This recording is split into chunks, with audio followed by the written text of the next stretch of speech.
Hey, what's up guys, DP here from Team Triple Drive, coming at you today with a deck profile of my Chaos Universe deck. So, before I do go on, happy May 19th to all you Vanguard players, because G7 expansion is coming tomorrow and that's going to be really exciting. A lot of new stuff is happening, so yay! Alright, so let's get right into the deck. First we play 4 Chaos Breakers, because it's ridiculous. I don't think I need to justify my reason for playing 4 of this, so I'm just going to move on to play 4 Chaos Bringer. Now the reason I play 4 Chaos Bringer is because I want to consistently get Chaos Breaker. His Limb Break allows you to do so. His on-right ability ain't half that bad, because on-right can blast 1, lock your opponent's back row. That's already one of the 2 logs you need to be able to speed right Chaos Breaker. Then if you start into Chaos Universe, you can provide that second log. Mind you, you do use quite a bit of Gun Blast if you do that chain, but it's fine because we run cards that can unflip. The reason I don't play Gauntlet Star or Blaster Joker is because I want to consistently get Chaos Breaker. Now, if I was building this deck more for friendlies, I guess, then yes, I would play probably one of those. But because I was building this deck with tournament in mind, I decided to go for consistency over anything really. Allow me to pick it up. Okay. Next we play for grade 2s 4 Photon. Photon is ridiculous. His effect really deserved, because in the log he was awesome as well. So his ability to lock a unit when your opponent has a locked unit already is really helpful, because you can lock your opponent's field up quite quickly, quite easily as well, and just disable them completely apart from their Vanguard, so they only will have one attack. This can be just kept in hand until you run low on Counterblast, and so you need to start doing your extra logs for free, so then that's when he comes in. Then play 3 Duskblade. Duskblade on Gen Break, when he attacks and if he's boosted, Counterblast 1, log a grade 2 or lower. He's very good because he can enable you the log. So if your first stride is my crappy stride because I couldn't get everything in, he comes in quite useful, and generally I found that he helps to maintain locked units all the time. Okay, most people play 4 Iron. I only chose to play 2. Reason being is because Iron, he requires a locked card already to work. Yes, he requires a Chaos heart, but that doesn't matter because all my hearts are Chaos. But it's the fact that it's a one-trick pony. As soon as you use it, that's it. It's just 11k beta after that, while he can keep using his ability to lock a unit, which is quite good. Which I actually, when I saw somebody use it on, I believe it was Card Protagonist channel, I was like, why? I mean, yeah, it doesn't make too much sense. But when I tested it, I felt it was really, really good. And to finish off grade 2, play 2 Colony Makers. I felt that 2 was enough, because the way I focus this deck is more on lock-in rather than getting pluses from superior calls, because I feel like I draw everything I need eventually anyway. And I have 2 is enough, because we play enough ratios of other things. So, for grade 1s, we play 4 PGs. I only have 1 of the Star Vader one, sadly. The rest I have to play the trial deck, which sucks. But it's fine. I kind of don't really soul charge her. I've only soul charged her once, I believe. And at that point I've had so much soul I knew I wouldn't use all of it by the end of the game anyway. So it's no big deal. Then I play 3 Zinc. Oh, so, by the way, without logic, yes, you can play in flippers. I'm still probably going to test out Star Vaders first, because go as consistent as I can, and then see how much leeway I'm allowing myself. Then I play 3 Zinc, which is our flipper. A lot of people, well, I say a lot, I've seen a few people play 4. The reason I don't play 4 is because she will deck you out. You draw a lot, you will soul charge a lot with her, you stall. This is a stall deck. So if you can't stall because you deck out, you're not playing your deck right. So 4 Zinc, while she's amazing, does counteract the whole point of playing this deck in the first place.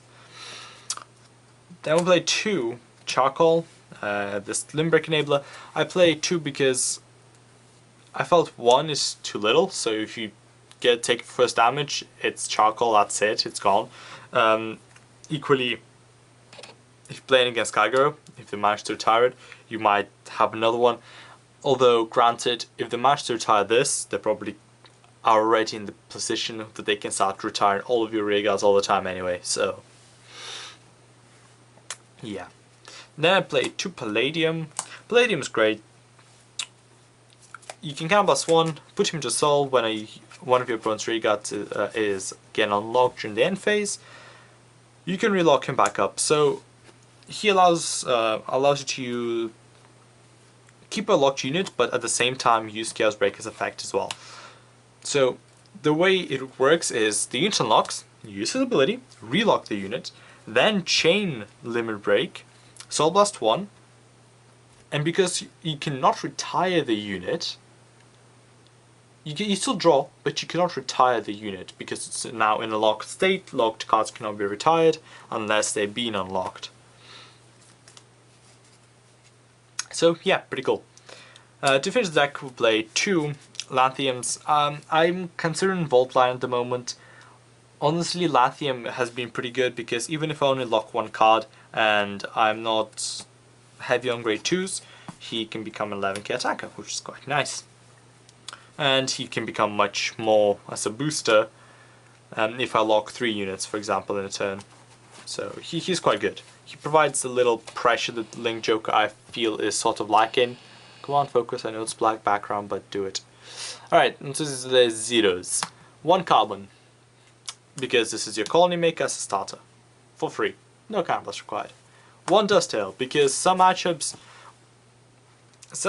require you to start with him.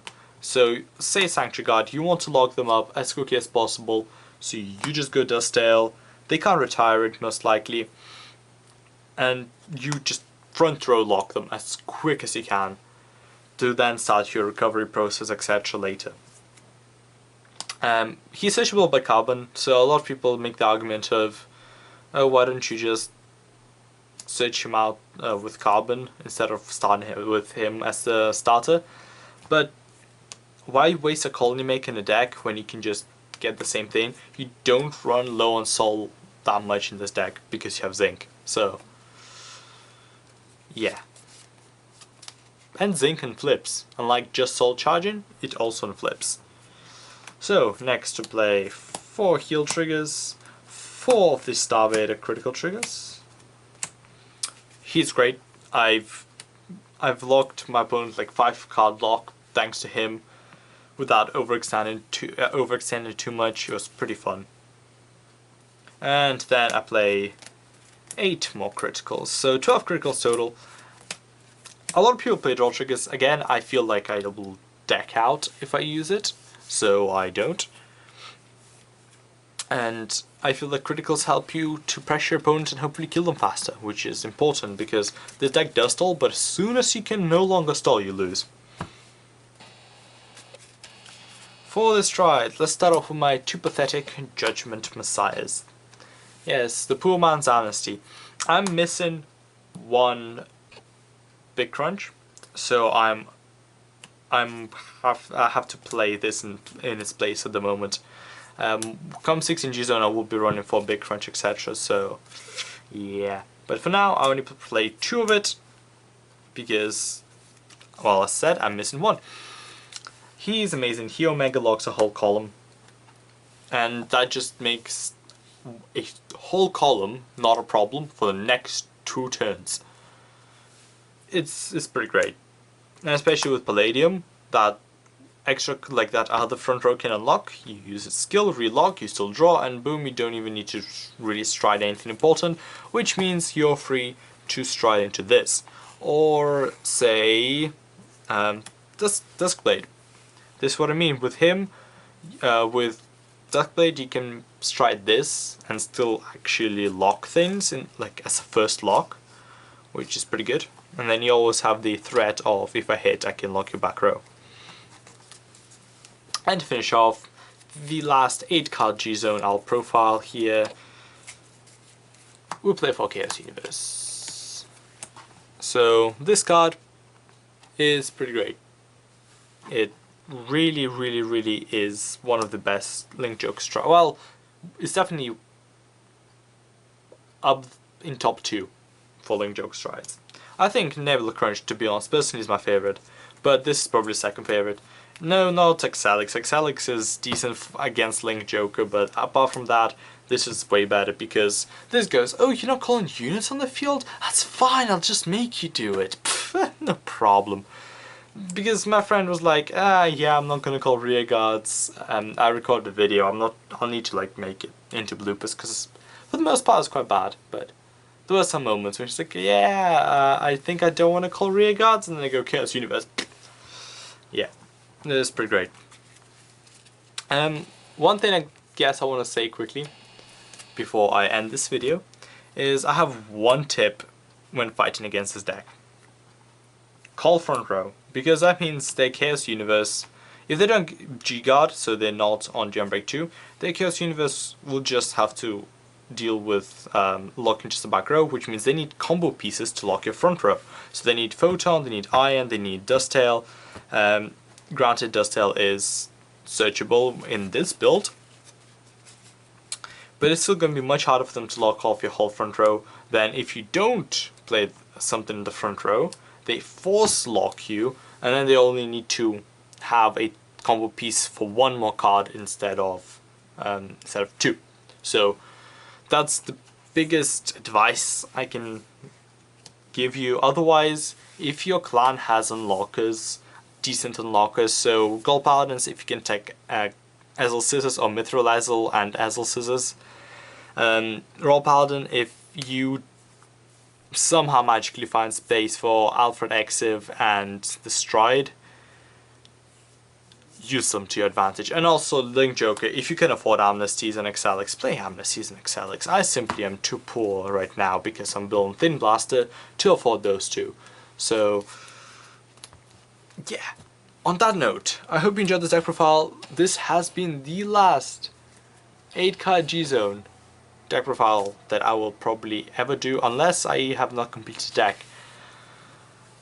So it's an end of an era, guys, but I will see you next time. This has been DB from Team Triple Drive, signing out.